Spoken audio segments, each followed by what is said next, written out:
Hey friends, Beck here. Let's talk about boundaries. I know the word boundaries is a favorite buzzword of the toxic person who went to one session of therapy and learned a little vocab and wants to use it against you. So we're going to need to talk about what boundaries are and what boundaries aren't. I'm going to say it nice and loud for the folks in the back. Boundaries dictate your behavior, not the behavior of the other person. If you, I will. That's a boundary. For example, if you continue to make negative comments about my body, I will walk away from the conversation. If you continue to antagonize my husband, I will not invite you over for dinner anymore. And most importantly, if you continue to be a bigot, I will deprive you of a relationship with me altogether. That's an important one to remember, folks. Don't break bread with bigots. Anyway, so let's move on to what boundaries are not. I was recently in an allyship space, and someone in that group made a really horrid claim that the gender wage gap was not supportable by evidence. So what did all of the women in AFABs do? We dropped receipts. Tons of evidence, tons of cases being made. And so the first line of defense for this idiot was tone policing. He wasn't going to argue with what we were saying. He was going to argue with how we were saying it, which is antithetical to allyship. If someone gets stabbed, you don't get mad at them for bleeding on your carpet. Don't you tell a bunch of women how to call out misogyny. Secondly, came the new age therapy language.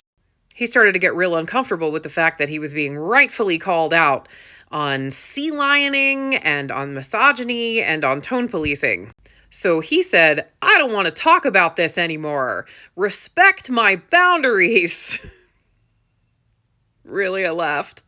First off, this was a group setting, so there were a lot more people involved in this conversation than just this one guy. So, the audacity. And secondly, that's not a boundary. And ye old conflict management expert had a grand time getting in and explaining that to that guy. Now, if he had wanted to draw a boundary there, he could say, this conversation is making me uncomfortable, and if it continues, I will have to remove myself. That's a boundary.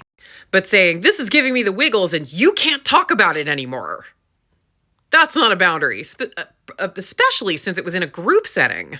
This is making me uncomfortable, therefore all must go silent, especially the women's who have been hurt by my anti-womanness. Silence the women's. God. So that was a great example of a guy that went to one session of therapy, learned the word boundaries, and decided to use it against women who are battling misogyny. And this happens in relationships a lot. Respect my boundaries. You're not allowed to wear that going out. No, that's not a boundary. Nope, not a boundary at all. Don't let anyone tell you what you can and can't wear. So the easiest way to remember it is that boundaries dictate your behavior, not the behavior of others. If you, I will. If you continue to use homophobic slurs in front of my children, I will not let you see my children anymore. That's a boundary. I'd love to be able to tell you to stop using homophobic slurs, but I am not in a position to put rules on you, and that is a rule. Something that dictates someone else's behavior is a rule. And if you are not in a position of authority over someone, you can't put rules on them. You sign my paychecks or you maintain my government, then yeah, you can put rules on me. Otherwise, take that elsewhere, please. And I got a whole bunch more videos about holding your boundaries, but that's a different discussion for a different day. But for now, don't let them use psychobabble to get away with being jerks. Stay safe out there, friends. Hold your boundaries and keep fighting the good fight.